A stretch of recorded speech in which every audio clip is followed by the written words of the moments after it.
Hola, buenos días, Salva, Lidia, José Antonio.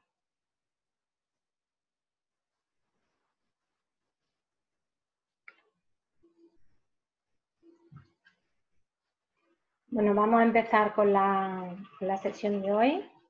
Los que tengan los altavoces encendidos, haced el favor de quitarlos, porque si, aunque no habléis, se suele escuchar el sonido de fondo. De todas formas, cualquier duda que tengáis, la dejamos al final o la vamos poniendo por el chat. Y si la veo y veo oportuno de contestar en ese mismo momento, lo voy haciendo. Vamos a empezar con la sesión de hoy. Bueno, para quien no me conozca, mi nombre es Caridad Navarro y trabajo para Andalucía Emprende. Y me voy a encargar hoy de hacer un repaso de qué son los estados financieros y para qué sirven. Voy a empezar a compartir.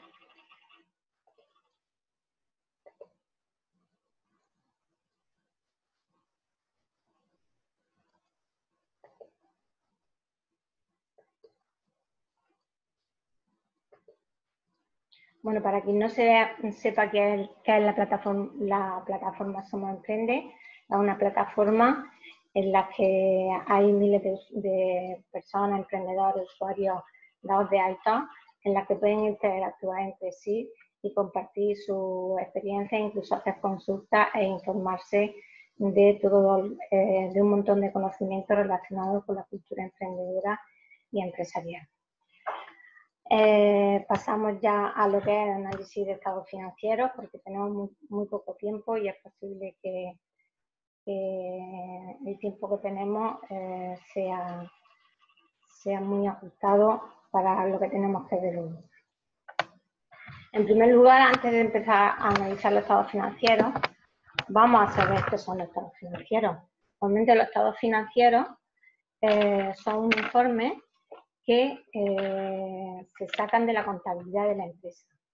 Esos estados financieros no se realizan por casualidad, sino ahora veremos los motivos por los que se deben hacer.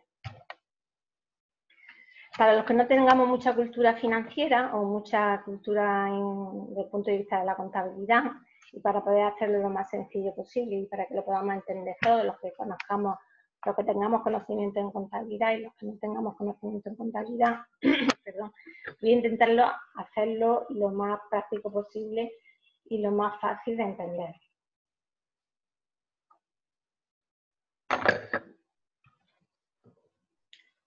Entonces, los estados financieros son 4, pero principalmente hay 2.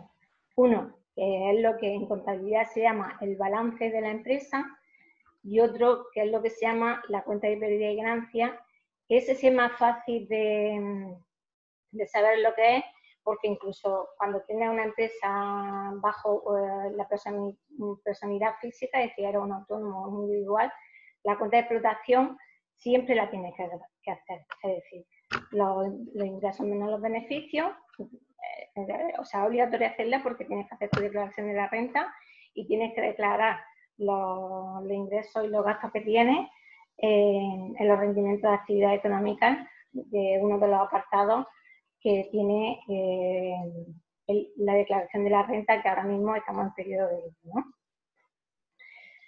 Sabemos que los autónomos no tienen obligación de hacer este tipo de estados financieros, pero veremos lo importante que sería hacerlo ellos también, aunque no tuviesen obligación.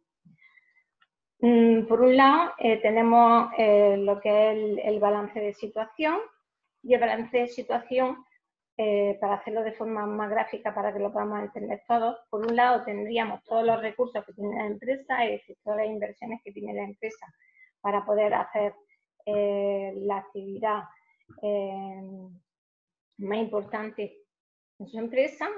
Se ve muy claro cuando vamos a iniciar un proyecto, que sería el total de inversiones que necesitamos para iniciar la actividad.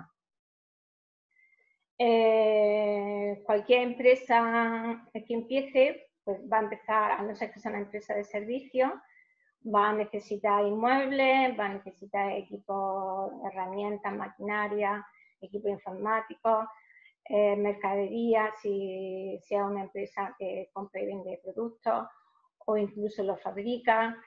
Y luego vamos a tener a los clientes, ¿no? Los documentos el importe a cobrar de aquellos clientes que le hemos facturado y aún no hemos cobrado.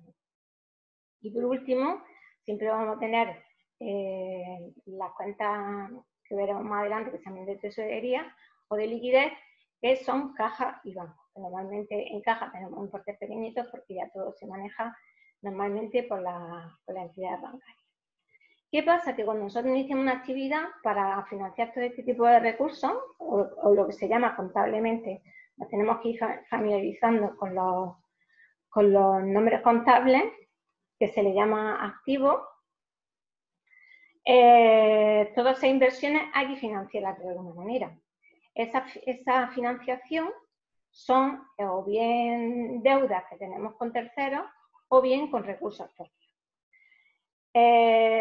Cuando son las deudas, estas deudas se pueden dividir, por decirlo clarito, unas que son exigibles y otras que no son exigibles. A ver, ¿por qué estas no son exigibles? Porque normalmente es un capital que aporta el empresario o los socios o los que invierten en la empresa. Y las pérdidas y ganancias son acumulaciones de beneficios que nosotros vamos teniendo de años anteriores y que van incrementando el patrimonio neto o la autofinanciación de la empresa. Vamos a ver también, entonces, esto sería uno de los estados financieros que vamos a ver hoy. El otro estado financiero, que es mucho más conocido, bueno, aquí tenemos otra imagen que visualiza muy bien lo que sería el balance y que te explica de mayor liquidez a más liquidez. ¿Qué significa eso de menor liquidez a más liquidez? Que nosotros a la hora de convertirlo en efectivo, pues no es más fácil o menos fácil. Es decir, si nosotros tenemos un inmueble y queremos hacerlo en efectivo, obviamente eso lleva un proceso normalmente largo para convertirlo en efectivo. En cambio, la tesorería o lo que tenemos en la entidad bancaria es totalmente disponible. ¿Qué es lo que se llama contablemente realizable? Pues todos aquellos documentos que tenemos pendientes de cobrar, normalmente de clientes o de deudores. Incluso alguna fianza que hayamos entregado al ayuntamiento a la hora de hacer la licencia de actividad y que es un dinero nuestro que está en manos del ayuntamiento, pero y que en algún momento nos tendrá que devolver, pero que de momento no lo tenemos líquido. Luego, por otro lado, tenemos la existencia, que veremos más adelante, que cuanto menos existencia tengamos, mucho mejor, porque la existencia supone un coste para la empresa. Desde el punto de vista de la rentabilidad, del estudio de la rentabilidad, que es uno de los conceptos que vamos a estudiar hoy, y de ahí para lo que sirve el análisis de los estados financieros. Por otro lado, tenemos, como hemos bien dicho, todos estos bienes y todos estos derechos. Por ejemplo, la fianza sería un derecho, no sería un bien. Y el inmueble pues, sería normalmente un bien. Pues todos estos bienes y todos estos derechos los tenemos que financiar de alguna manera o los hemos pagado de alguna manera, si los tenemos ya en la empresa para empezar a hacer la actividad. ¿Cómo hemos financiado todos estos bienes? Pues lo hemos financiado o bien por personas ajenas a nuestra empresa o bien por las aportaciones que hemos hecho nosotros como socios de la empresa y como propietarios de esa empresa. Estos fondos pueden ser de más exigibles a menos exigibles. ¿Qué quiere decir eso? Que cuando son operaciones a corto plazo, si yo tengo que pagarle a un proveedor a 30 días, esa operación la tengo que planificar mucho más rápido que una operación que yo tengo que pagar a largo plazo. La exigibilidad de este acreedor es mucho más rápido. Por ejemplo, cuando hacemos los trimestres de IVA los trimestres mensuales o los seguros sociales de los trabajadores o incluso los seguros sociales de autónomos, este es un exigible inmediato. El pasivo no corriente es el exigible aquel que normalmente supera que el pago de esta deuda es mayor a un año, a largo plazo. Es decir, el pasivo corriente serían operaciones a corto plazo y el pasivo no corriente a largo plazo. ¿Qué pasa con el patrimonio neto que ponemos aquí no exigible? Porque si el patrimonio neto, los socios pudiesen disponer de él cuando quisieran, pues descapitalizarían la empresa. ¿Qué quiere decir que descapitalizan la empresa? Porque están reduciendo los recursos que financian todos estos bienes y tendríamos que incrementar las deudas con otras personas ajenas a la empresa, con el coste que eso conlleva y el riesgo que eso conlleva, como veremos más adelante. Otro estado financiero que vamos a ver que es muy útil a la hora de analizarlo es la cuenta de pérdida y ganancia. La cuenta de pérdida y ganancia la entiende cualquier persona, porque hasta la administración de una casa se lleva con los ingresos que uno obtiene al mes, que menos los gastos que tiene, pues el ahorro que le va a quedar o el déficit que va a tener a finales de mes. Pues esa sería la cuenta de explotación de un negocio.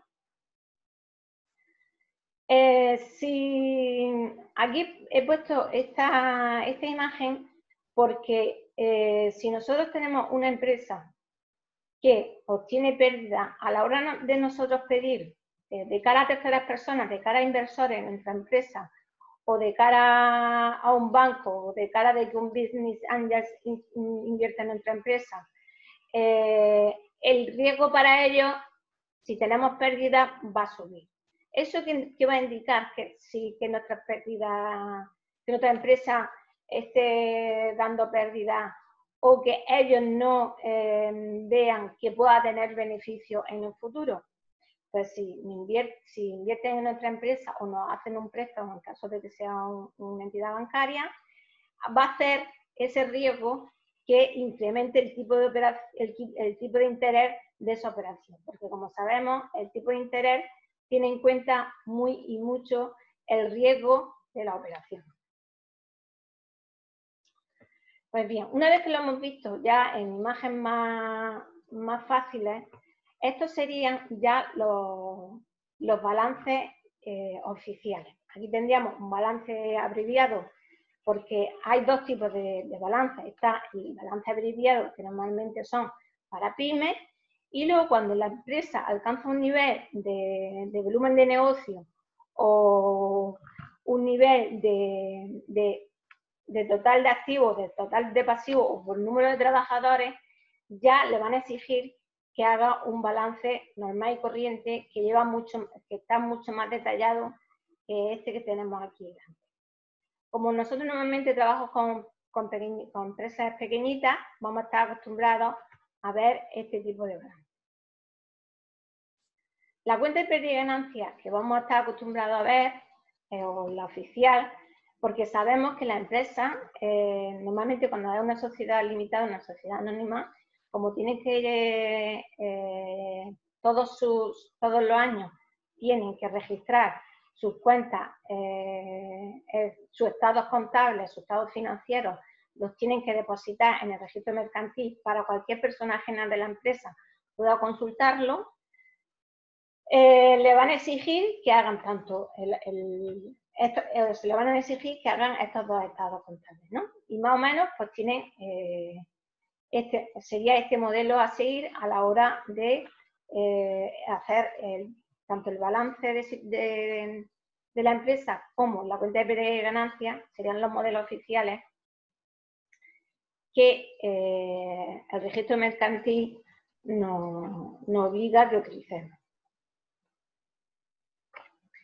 ¿Qué es lo que vamos a ver nosotros hoy? ¿Qué pasa? Que lo que nosotros acabamos de ver es una foto, es una situación de cuáles son por un lado, los activos de la empresa, es decir, los bienes, los derechos que tiene y las inversiones que ha realizado, y por otro lado, las deudas o cómo ha financiado toda esa inversión. Y por otro lado, el otro estado contable lo que nos permite es otra foto de un momento determinado, solo en un momento determinado, de forma estática, de forma absoluta, el beneficio o la pérdida o los gastos que está teniendo esa empresa en ese momento, en esa fecha concreta.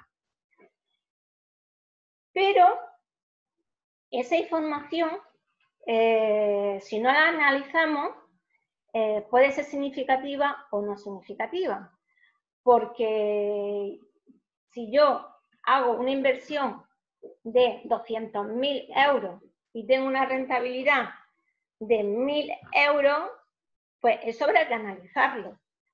Pues bien, eso es lo que se encarga el estudio de los estados financieros, de ver si las inversiones y la rentabilidad que se obtiene tanto de la inversión como de la explotación de la actividad reúnen una serie de indicadores y de ratios que hacen viable o rentable la empresa.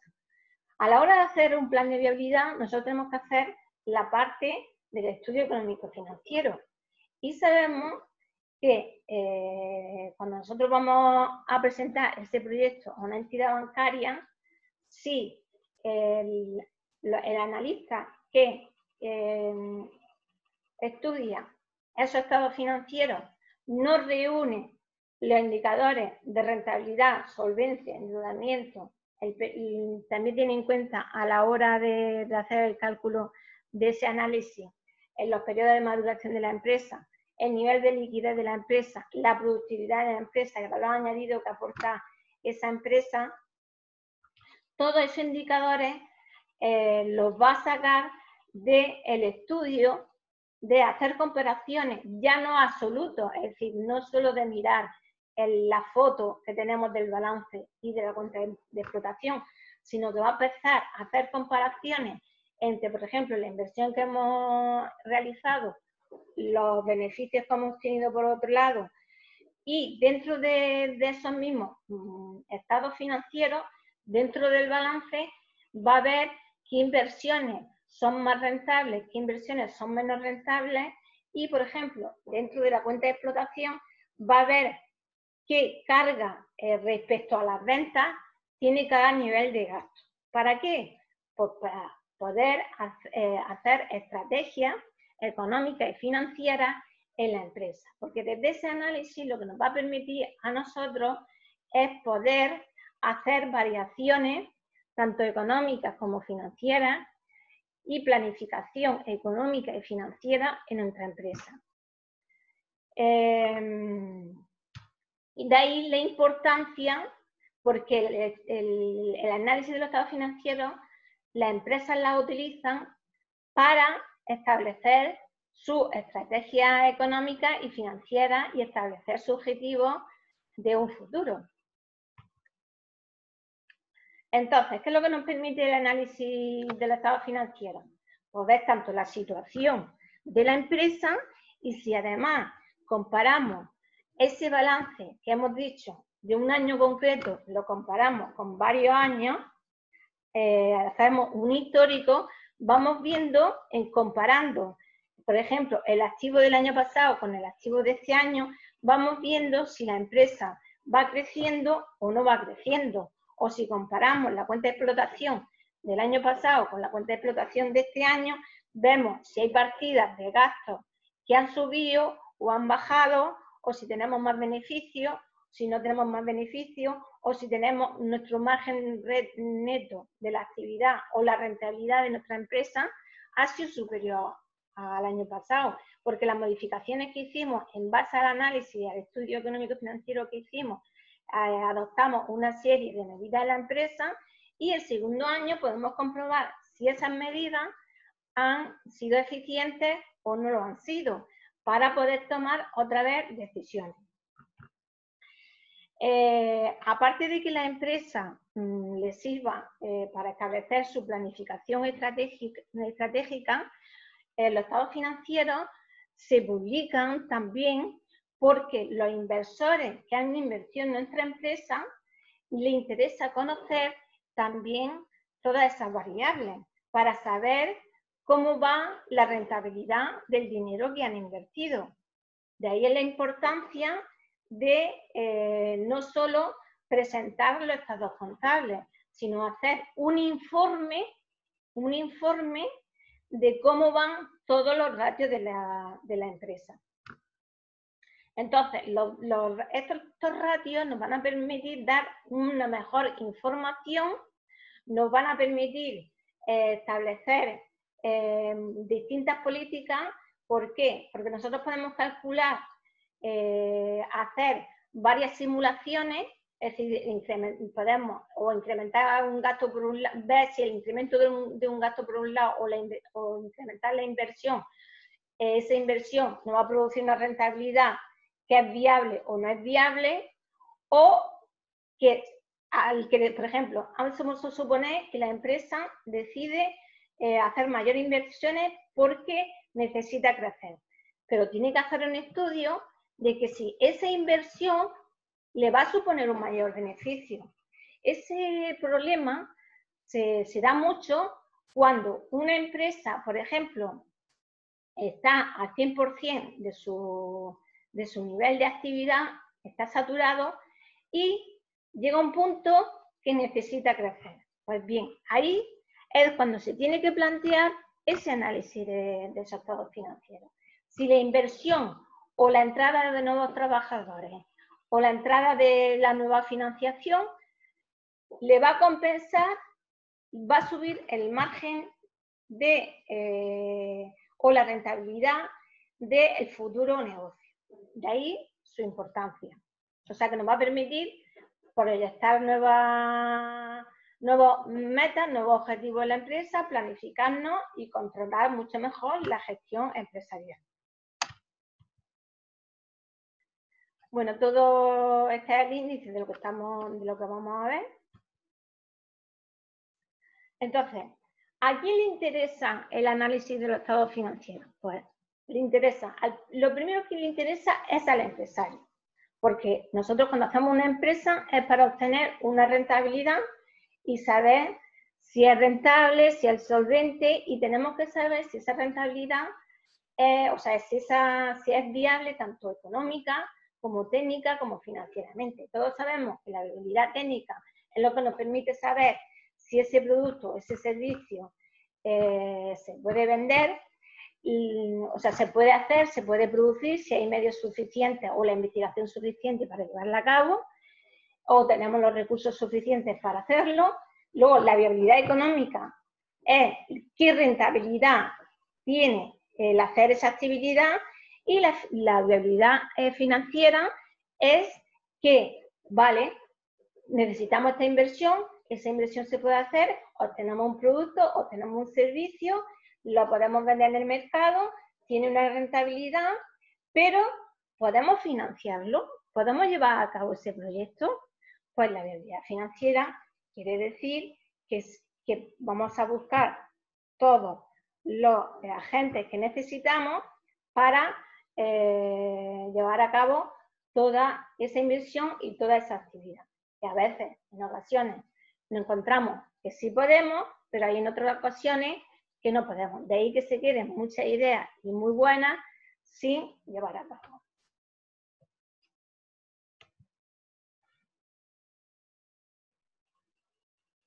Bueno, ¿por qué se utilizan estos balances oficiales, la contabilidad, y no cada empresa utiliza su modelo a la hora de representar cuáles son sus bienes, cómo lo han financiado y cuál es su ingreso, sus gastos y sus beneficios? Porque a la hora de hacer el estudio de varias empresas, si cada persona hacemos un informe diferente y utilizando criterios o indicadores diferentes, no podríamos comparar, por ejemplo, desde cada punto del inversor, qué empresa sería más rentable para ellos. Entonces, ¿qué ocurrió en 1973? Que se creó el Plan General de Contabilidad. ¿Qué es lo que te dice el Plan General de Contabilidad que tiene orden de ley? Que todas las empresas tienen que utilizar ese protocolo a la hora de realizar su administración en su empresa, y por supuesto te dice también los informes que te tiene que dar esa contabilidad. Pero ¿qué pasó en el 2008 con la Unión Europea y con las normas internacionales de contabilidad? Que ese Plan General de Contabilidad y esos estados contables se quedaron desfasados. Y el Instituto de Contabilidad y Auditoría de Cuentas español se tuvo que adaptar el Plan General de Contabilidad a las nuevas directrices que venían de Europa y de las normas internacionales de contabilidad. De ahí que todos tengamos que utilizar el mismo informe a la hora de presentar nuestro estado financiero. ¿Qué nos va a permitir el análisis financiero? El análisis financiero nos va a permitir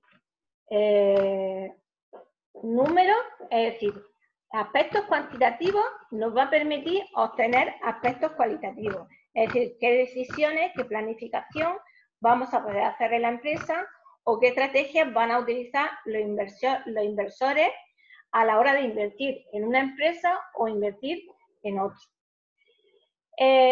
Por supuesto, cuando nosotros conocemos nuestros estados contables, vamos a poder ver si nuestra empresa va a tener problemas de liquidez o va a estar mal financiada o tiene muy poquitos fondos propios o tiene exceso de endeudamiento, con lo cual eso nos va a permitir que nosotros remodelemos nuestro balance, nuestro estado financiero y tengamos menos incertidumbre y menos riesgo de tener problemas de liquidez y de suspensión de pago. Por supuesto, el análisis de los estados financieros te permite hacer especulaciones, porque depende de en qué partida tú tomes una decisión, los resultados van a ser diferentes. ¿Y cuándo se utiliza principalmente un análisis de los estados financieros? Pues cuando se produce algún problema en la empresa que hay que averiguar de dónde procede. Entonces, los términos más importantes que vamos a ver hoy van a ser la liquidez, qué es liquidez o qué son los ratios de liquidez, que vamos a ver, qué son los ratios de solvencia y qué son los ratios de rentabilidad, que son los ratios más importantes que nos va a dar ese análisis o ese estudio del balance o de la cuenta de explotación y de otros estados que hoy no vamos a ver, que vamos a ver mañana, que sería el estado de flujo de fondos y el estado de flujo de tesorería, que nos van a permitir dar unos datos y una información muy útil de cómo enfocar nuestra empresa, nuestro proyecto o nuestras nuevas inversiones. Entonces, ¿qué es la rentabilidad? Pues la rentabilidad económica nos va a permitir ver los resultados de la empresa, si es de varios años, que depende si vemos los estados contables de un solo año o en el caso de cuando iniciamos por primera vez una empresa de nueva creación o una empresa que está ya en crecimiento o una empresa que está en crecimiento y además quiere llevar nuevos proyectos o quiere ampliar su negocio. Por otro lado, la liquidez lo que nos va a decir va a ser cómo nosotros vamos a poder afrontar nuestros cobros a corto plazo. Es decir, los que tienen las deudas que son inmediatas, que tenemos que pagar o bien mensualmente o bien trimestralmente en periodos inferiores normalmente a un año. Zoom, la plataforma Zoom me está diciendo que quedan solo 10 minutos. Si no hemos terminado, lo que hacemos es que volvemos a entrar y seguimos. ¿Qué nos van a decir los ratios de solvencia? Pues los ratios de solvencia, al contrario de la liquidez, que nos va a permitir saber si vamos a poder hacer frente a las deudas a corto plazo, la solvencia lo que nos va a permitir ver es si vamos a poder devolver los fondos a largo plazo. Por ejemplo, aquí tengo un ejemplo en las deudas, para calcular qué liquidez tengo que tener yo para pagarle, por ejemplo, a los proveedores. Si tu proceso de producción es el que aquí se representa en la imagen, es decir, que tú tienes un periodo de materias primas, otro periodo para procesar esas materias primas y ir realizando tu actividad o tu producto, en el caso de que sea, por ejemplo, una fábrica. Luego tenemos que terminar los productos terminados, envasarlos, etiquetarlos, hacer trámites de legalización o lo que sea, y luego venderlos y cobrarlo, por supuesto, al cliente. Todo ese periodo nosotros vamos a necesitar una liquidez para poder financiar toda esa actividad. Esa actividad, pues la fecha, los días de esa actividad va a depender de cada empresa, de la actividad de cada empresa. Normalmente en las empresas de servicios suele durar menos. Un arquitecto que tiene que hacer un proyecto y se compromete a darlo la semana que viene, pues obviamente su periodo medio de maduración va a ser inferior, con lo cual sus necesidades de liquidez, también van a ser necesidades. Es decir, que los ratios que nosotros vamos a ver aquí no es un Padre Nuestro que sirve para todas las empresas, sino que va a depender de la actividad o del sector en el que nuestra actividad esté integrada.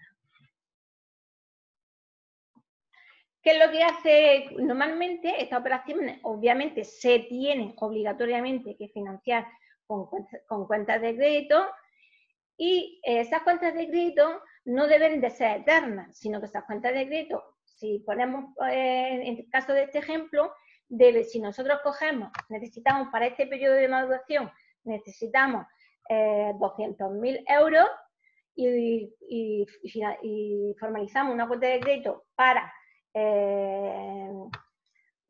financiar este proceso, obviamente nosotros luego tenemos que calcular el periodo que vamos a cobrar a 30, 60, 90 días, lo que tenemos por costumbre en nuestra empresa o lo que haga nuestra política en nuestra empresa, y cuando termine ese proceso, obviamente todo ese endeudamiento que nosotros todo el dinero que nosotros hayamos dispuesto de esa cuenta de crédito supuestamente tiene que devolverse.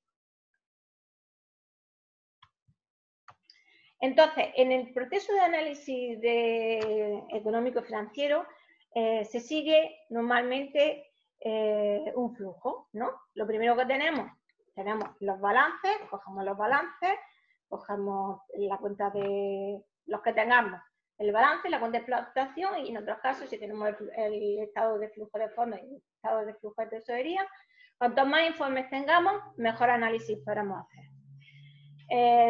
Y para eso, para hacer ese estudio, se van a utilizar una serie de técnicas o herramientas o métodos, como queramos llamarlo, y todo eso nos va a permitir hacer un informe que puede servir o bien para el Consejo de Administración de Accionistas de la empresa, o bien de cara a publicarlo en las noticias para mejorar la imagen de nuestra empresa, bien para poder saber si podemos hacer nuevas inversiones o no podemos hacer nuevas inversiones, incluso de crecer en vez de crecer, todo este tipo de análisis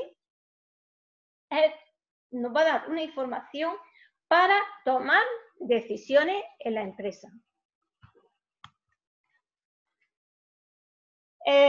Aquí tenemos el balance muy resumido, en el que lo dividimos entre activo no corriente y activo corriente. Hemos visto el balance oficial, que era mucho más detallado, y aquí tenemos el balance mucho más reducido para que veamos qué significa activo no corriente, activo corriente y todos estos conceptos que tiene el pasivo. Pues bien, ¿qué es el activo no corriente? Pues el activo no corriente va a ser aquel que nosotros vamos a comprar, por ejemplo, al principio de la actividad y que nos va a durar normalmente más de un año. Es decir, que no son gastos que tenemos de forma periódica o de forma mensual y que se van a imputar como gasto la parte correspondiente en función a su vida útil. Es decir, lo que llamamos amortización.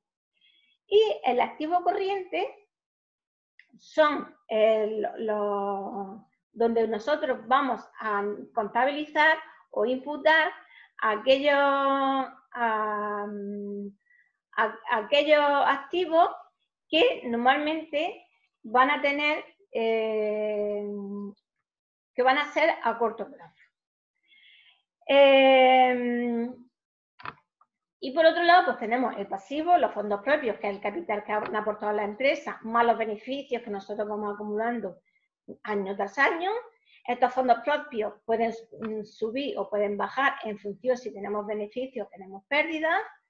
El pasivo no corriente son las operaciones a largo plazo, es decir, las deudas a largo plazo, que por ejemplo, cuando pedimos un préstamo a 5 años o una hipoteca a 20 años. Y el pasivo corriente van a ser nuestros proveedores, Hacienda, todo aquello que tenemos que pagar a corto plazo.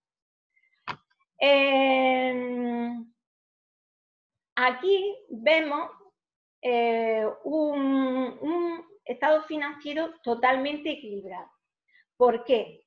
Porque si nosotros tenemos aquí derechos de cobro o incluso de tesorería, es decir, líquido que es nuestro directamente, y es mayor estos derechos de cobro a corto plazo que las deudas que nosotros tenemos a corto plazo, obviamente no vamos a tener riesgo de estrés de liquidez.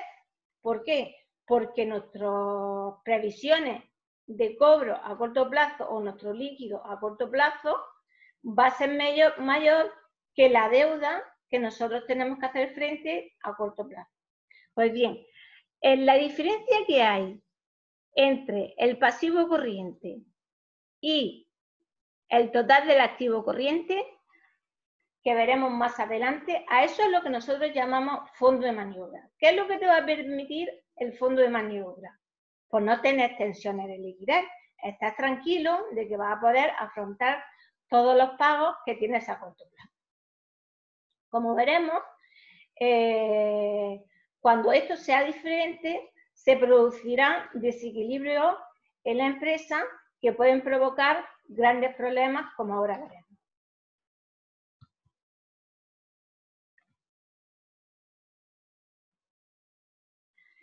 Bien, entonces, ¿qué es el análisis patrimonial y qué es lo que nos dice a nosotros el análisis patrimonial? Pues como acabo de decir, nos va a decir la posición financiera que nosotros vamos a tener.